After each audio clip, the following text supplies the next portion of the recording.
Negara kecil dengan sejuta kehebatan yang tidak diketahui banyak orang. Inilah Patria Nawa, negara muda dengan kekuatan dan keamanan yang sangat terjaga, di mana penamaan Patria Nawa sendiri diambil dari kata patria yang berarti negara kelahiran atau tanah air, dan Nawa yang berarti 9. Negara ini lahir dari ke-9 pelopor terhebat, negara yang identik dengan tanah kelahiran yang selalu jadi cahaya bagi orang-orang yang tinggal di dalamnya. Dengan labang terhebat kami, di mana matahari dan air berfilosofi tentang tanah air yang merupakan arti dari kata patria itu sendiri. Air melambangkan negara yang subur. Matahari melambangkan negara yang bersinar mencapai kejayaan. Semua itu berada dalam satu tameng yang menunjukkan Patria Nawa adalah negara yang kuat. Ditambah dengan adanya mahkota yang melambangkan kehormatan negara yang bersinar dikelilingi 9 bintang terhebat. Dengan semboyan menyongsong tenang dan jadi cahaya, negara ini selalu menyongsong perubahan dengan tenang dan sukacita agar menjadi tanah air yang selalu bercahaya.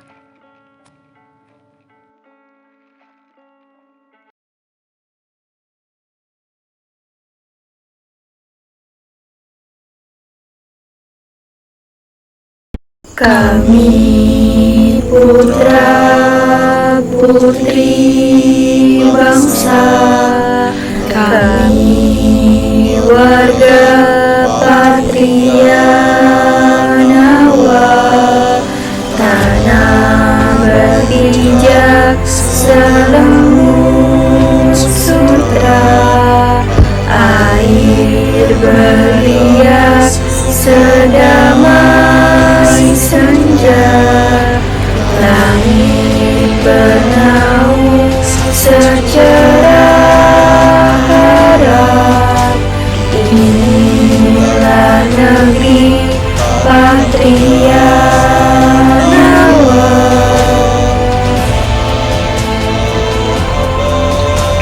Tempat lahir beribu angan, tempat terwujud sejuta cita, hidup damai makmur sentosa, tanah air suci sang Patria Nawa. Kami putra putri bangsa, kami warga Patria Nawa.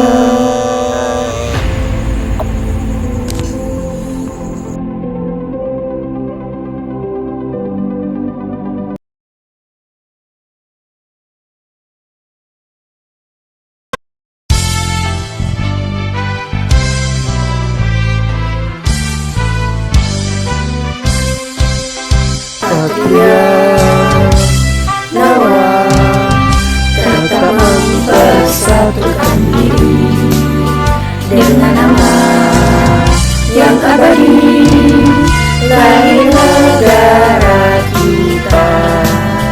Wahai rakyat Patria semua, padamkan kata persengketaan, kitalah penuntun bangsa, menaruh harapan di bangsa, melindungi tanah air kita, nyalakan semangat api baja. Kitalah pembangun jiwa, pencipta kekuatan negara.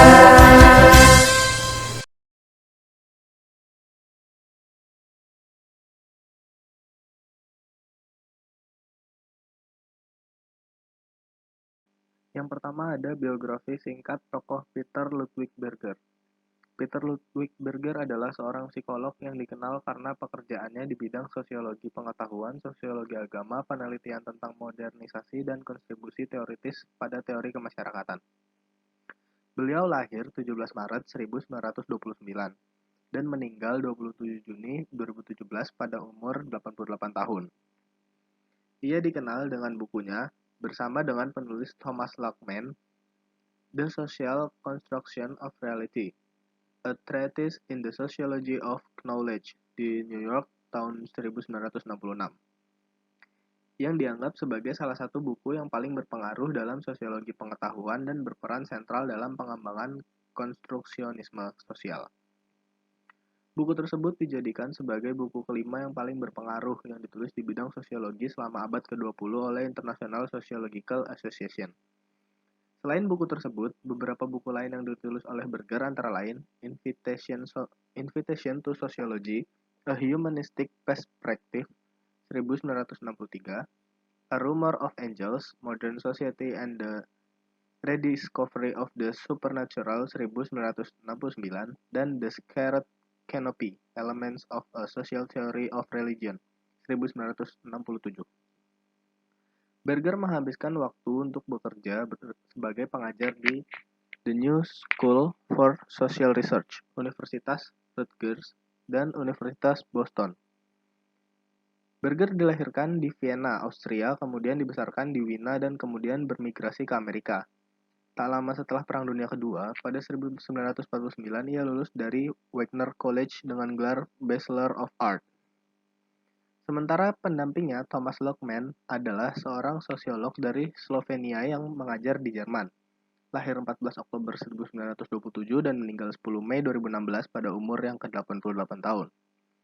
Kontribusinya sangat penting dalam kajian sosiologi komunikasi, sosiologi pengetahuan, sosiologi agama, dan filsafat ilmu. Ia merupakan tokoh utama dalam pengembangan ilmu sosial pasca perang, terutama di bidang filsafat dan sosiologi.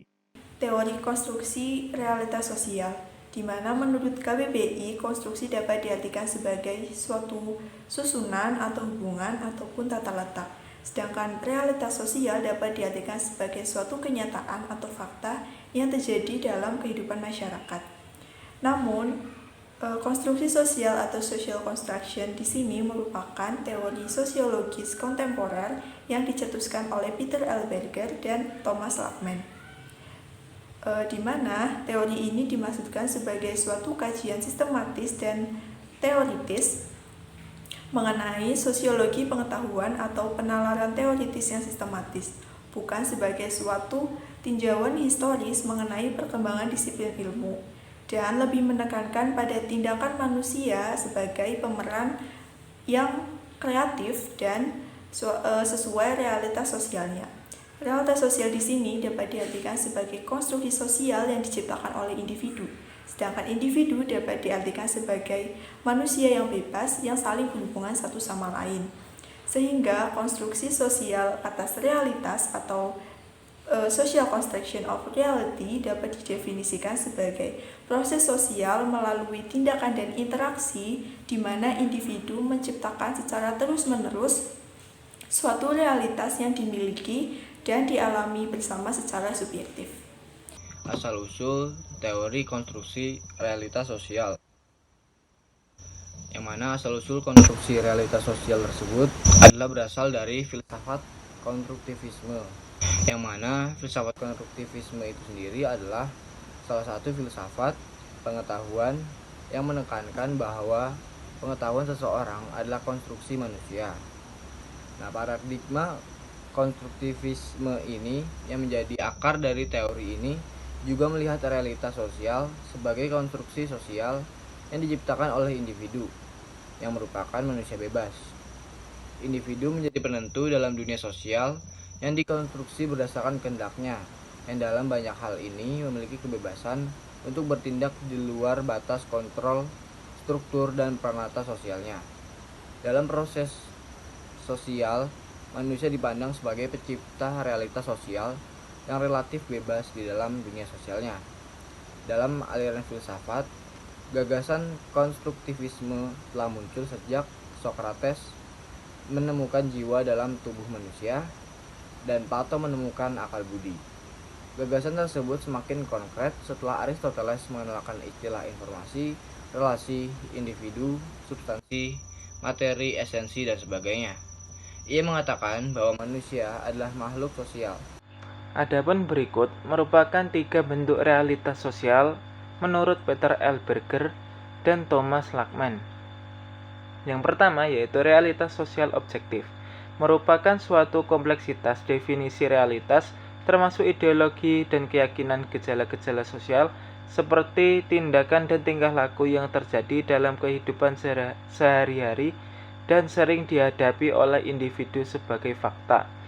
Yang kedua yaitu realitas sosial simbolik, merupakan ekspresi bentuk-bentuk simbolik dari realitas objektif yang umumnya diketahui oleh khalayak dalam bentuk karya seni, fiksi, serta berita-berita di media.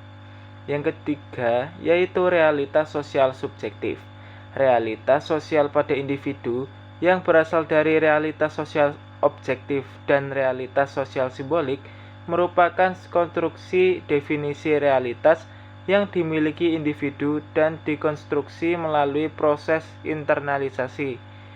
Realitas subjektif yang dimiliki masing-masing individu merupakan basis untuk melibatkan diri dalam proses eksternalisasi atau proses interaksi sosial dengan individu lain dalam sebuah struktur sosial. Masyarakat sebagai realitas objektif dan subjektif. Masyarakat menurut Berger merupakan realitas objektif sekaligus subjektif. Sebagai realitas objektif, masyarakat berada di luar dari diri manusia dan berhadapan dengannya. Sedangkan sebagai realitas subjektif, individu berada di dalam masyarakat sebagai bagian yang tak terpisahkan. Dengan kata lain bahwa individu adalah pembentuk masyarakat dan masyarakat juga pembentuk dari individu. Realitas sosial bersifat ganda atau plural dan bukan tunggal, yaitu realitas objektif dan subjektif. Realitas objektif adalah realitas yang berada di luar dari diri manusia, sedangkan realitas subjektif adalah realitas yang berada dalam diri manusia. Dalam teori konstruksi sosial terdapat proses dialektika antara dunia subjektif, elit agama, dan dunia objektif pluralisme, dan dialog antar umat beragama. Dari proses dialektika tersebut kemudian melahirkan berbagai varian konstruksi tentang pluralisme dan dialog antar umat beragama. Sosiologi pengetahuan yang dikemukakan oleh Berger dan Lackman berpokok pada bagian 2 dan 3 buku yakini bab masyarakat sebagai kenyataan objektif dan masyarakat sebagai kenyataan subjektif.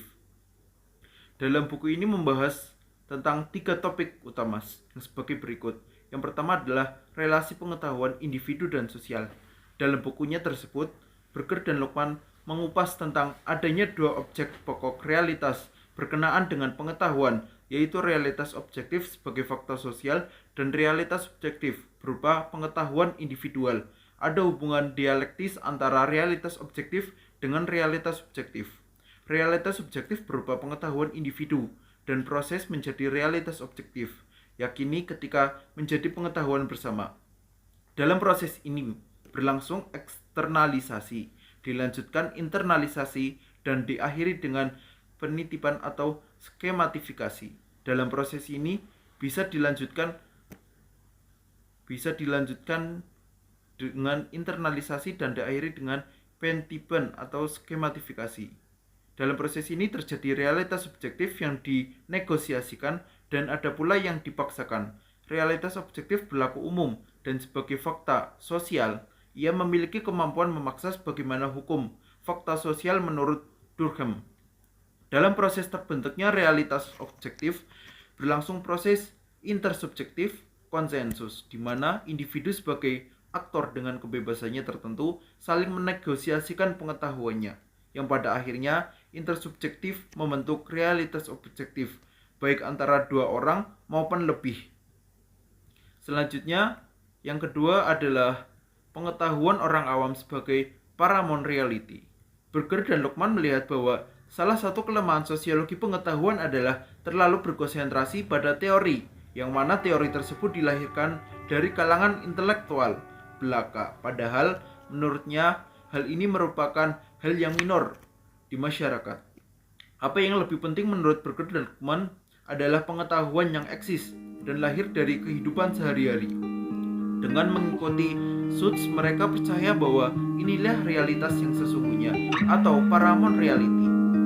Realitas kehidupan adalah bentuk realitas dalam dunia kehidupan di mana kita mengalaminya secara sadar, bersifat self-evident, tertata, dan objektif. Kita mempercayainya sebagai sesuatu yang nyata di sini dan saat ini. Ada banyak lagi realitas-realitas lain, namun ia hanya hadir secara terbatas. Meskipun kita mengalami realitas-realitas lain sepanjang hari, tetapi kesadaran kita akan tetap selalu kembali ke realitas kehidupan sehari-hari. Realitas-realitas ini seperti layar di panggung teater yang naik turun bergantian. Yang ketiga, relasi antara pengetahuan ilmiah dan sehari-hari. Pengetahuan ada di masyarakat awam dengan materi berbeda dengan kalangan intelektual.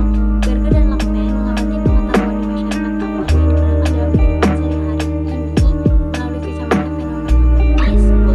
Di tengah masyarakat, ada pengetahuan umum sebagai dasar individu untuk memahami sesuatu yang dibentuk dari relasi sosial sehari-hari. Dalam kondisi demikian, internalisasi tumbuh tim dengan objektivasi.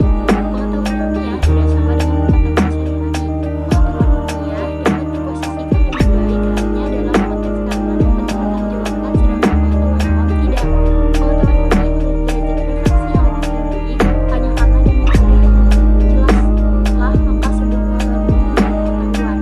Karena diperoleh melalui metode tertentu, maka ia menjadi derived knowledge. Pengetahuan sehari-hari adalah sedikit menyala, sedangkan pengetahuan ilmiah selalu dipikirkan ulang. Pengetahuan ilmiah berada di luar pengetahuan orang awam. Pengetahuan ilmiah membutuhkan metode, sedangkan pengetahuan sehari-hari dengan common sense.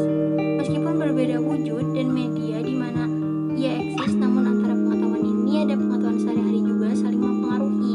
Intensitas relasinya tidak sama di seluruh masyarakat.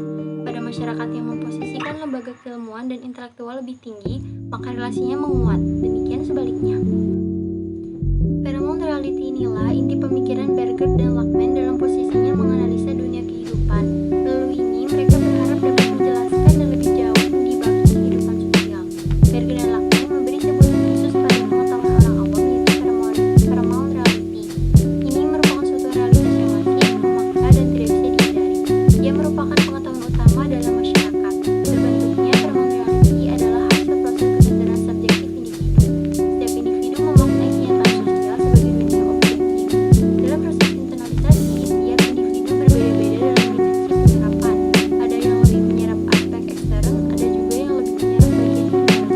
Tidak setiap individu dapat menjaga keseimbangan dalam penyerapan dimensi objektif dan dimensi subjektif kenyataan sosial itu. Kenyataan yang diterima individu dari lembaga sosial menurut Berger membutuhkan cara penjelasan dan pembenaran atas kekuasaan yang sedang dipegang dan dipraktekkan. Selanjutnya, untuk menghubungkan antara yang objektif dan subjektif, Berger and Luckman menggunakan konsep dialektis yang dialami oleh manusia melalui 3 momen, yakni yang pertama, eksternalisasi. Eksternalisasi merupakan proses pencurahan atau ekspresi diri manusia secara terus-menerus ke dalam dunia, baik dalam kegiatan fisik maupun mental. Tujuannya yakni untuk menguatkan eksistensi individu dalam masyarakat, sehingga pada tahap ini, masyarakat dapat dilihat sebagai produk manusia atau society is a human product. Eksternalisasi dapat diartikan juga sebagai momen seseorang melakukan adaptasi diri terhadap lingkungan sosialnya melalui bahasa, tindakan, dan pentradisian yang dalam hasanah ilmu sosial disebut interpretasi atas teks. Tatanan sosial yang terjadi secara terus-menerus dan selalu diulang menjadi pola dari kegiatan manusia yang bisa mengalami proses pembiasaan atau habitualisasi, sehingga eksternalisasi menjadi suatu keharusan antropologi, di mana tindakan kebiasaan ini tetap mempertahankan sifatnya yang bermakna bagi individu dan diterima begitu saja agar manusia dapat selalu mengusahakan terjalinnya kestabilan hubungan dengan lingkungan sosialnya. Yang kedua yaitu objektivasi. Objektivasi merupakan hasil dari segala bentuk eksternalisasi yang telah dilakukan dan dilihat kembali pada kenyataan di lingkungan secara objektif, sehingga dapat menghasilkan pemaknaan baru ataupun pemaknaan tambahan. Objektivitas sendiri, yakni apabila produk-produk yang dieksternalisasi sudah memperoleh sifat yang objektif, di mana proses pembiasaan atau habitualisasi yang terjadi dalam eksternalisasi kemudian mengalami pelembagaan atau institusionalisasi. Dunia kelembagaan adalah aktivitas manusia yang diobjektivasi, yakni dengan menarik dunia subjektivitasnya menjadi dunia objektif melalui interaksi sosial yang dibangun secara bersama. Masyarakat merupakan aktivitas manusia yang diobjektivasikan, sehingga pada tahap ini masyarakat dilihat sebagai realitas yang objektif atau society is an objective reality. Yang ketiga ada internalisasi. Internalisasi adalah penerapan kembali realitas oleh manusianya dan mentransformasikannya sekali lagi dari struktur dunia objektif ke dalam struktur dunia subjektif. Sederhananya, internalisasi adalah individu menyerap segala hal yang bersifat objektif yang kemudian akan direalisasikan secara subjektif dengan cara melakukan sosialisasi. Proses internalisasi dapat diperoleh melalui sosialisasi primer dan sekunder.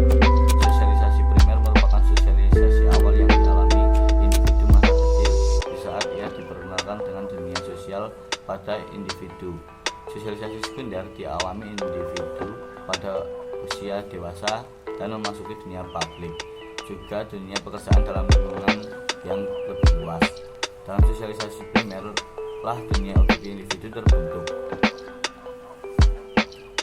Internalisasi juga berlangsung karena adanya upaya identifikasi yang kemudian dari proses internalisasi ini telah terbentuk identitas yang dibentuk oleh proses-proses yang dianggap sebagai unsur kunci dari kenyataan subjektif yang juga berhubungan secara dialektis dengan masyarakat.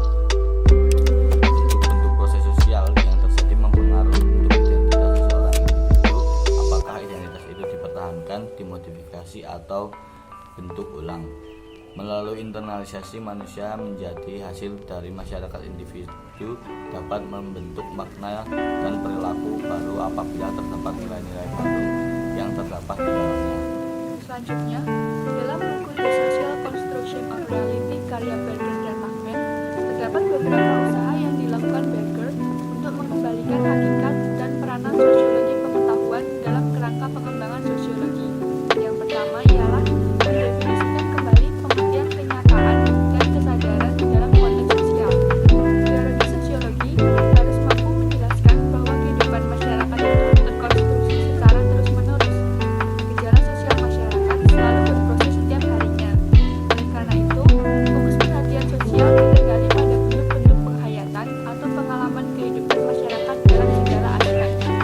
Dengan kata lain, kenyataan sosial tersebut secara tidak langsung tersimpul dari pergaulan sosial yang terwujud dalam tindakan. Kenyataan sosial semacam ini ditemukan dalam pengalaman intersubjektif dan sesuatu ikatan antara pribadi yang melampaui batas objektif. Melalui intersubjektivitas dapat dijelaskan bagaimana kehidupan masyarakat tertentu dibentuk secara terus-menerus. Konsep intersubjektivitas mengacu pada tingkat kesadaran umum terhadap kesadaran individual dalam suatu kelompok khusus yang saling berintegrasi dan berinteraksi. Yang kedua ialah menemukan metodologi yang tepat untuk mengobservasi pengalaman intersubjektivitas dalam rangka mengkonstruksi realitas. Masyarakat sesungguhnya terbangun dari dimensi objektif juga dimensi subjektif, yang membangun kultural atau budaya sehari-hari dengan melibatkan hubungan intersubjektivitas yang diciptakan oleh manusia sendiri. Maka dari itu, observasi gejala-gejala sosial tersebut perlu diseleksi dengan melimpahkan perhatian pada aspek pengembangan, perubahan, dan tindakan sosial. Dengan